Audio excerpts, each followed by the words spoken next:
Imra, une fois chété, avec Paki Colon, Paki Chenzo. Vous avez vu, cette fois-ci, ouais, les Ivoiriens ont accueilli Paki Chenzo avec les honneurs dus à son rang. Son titre, Assaut, a été chanté, que dis-je, a été scandé du début jusqu'à la fin. Et à la fin de son spectacle, à la fin de sa prestation INS devant un public acquis à la cause de Imra, on entendait le public scander Paki, Paki, Paki, Paki. Ça veut dire quoi? Ça veut dire que désormais, Paki Chenzo a un nom. Parce que en Afrique francophone, pour être validé, pour être un artiste inter, il faut forcément être validé par Abidjan. Et on peut maintenant dire que Paki a reçu la validation d'Abidjan.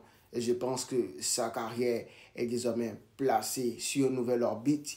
Et il va tout casser tout au long de cette année. Déjà, son premier single de cette année en collaboration avec Imra est un franc succès. Des millions de vues sur YouTube. Il enchaîne des showcases, il enchaîne des voyages. Il s'est tapé une nouvelle voiture. Bref, tout va pour le mieux en ce moment pour Paki. Et son... franchement... son spectacle de ce soir, avec Paki, avec... je peux même me blesser. Avec Imra, c'est que de la qualité, les gars. Et ça veut dire que le Togo est en train de devenir, limite, une capitale non négligeable de la musique urbaine en Afrique de l'Ouest. Bravo Paki Chenzo et surtout bravo à Imra pour avoir une fois de plus relevé le défi. Nous sommes dans la soirée du vendredi 14 février 2025. Bonsoir. La famille Idibia prend au sérieux la disparition de Two-Face Idibia qui a quitté sa résidence de Lagos depuis le lundi 10 février 2025.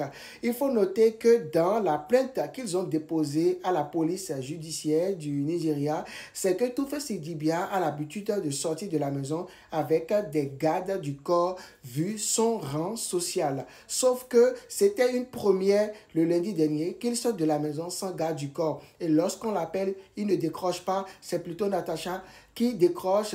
Et il y a des choses pas carrées qui se déroulent autour de sa personne. La famille exige que le fils soit retrouvé et ramené à la maison, car la famille Idibia estime en ce moment que les agissements de Two-Face ne sont pas de son propre gré. Il serait sous l'emprise totale de Natacha. Qui est Natacha? C'est la nouvelle femme avec qui Two-Face veut se marier. Il s'agit d'une jeune femme de 31 ans qui est députée à l'Assemblée nationale du Nigeria. À quand la fin de ce feuilleton de Two-Face Idibia et de sa famille? Affaire à suivre de près.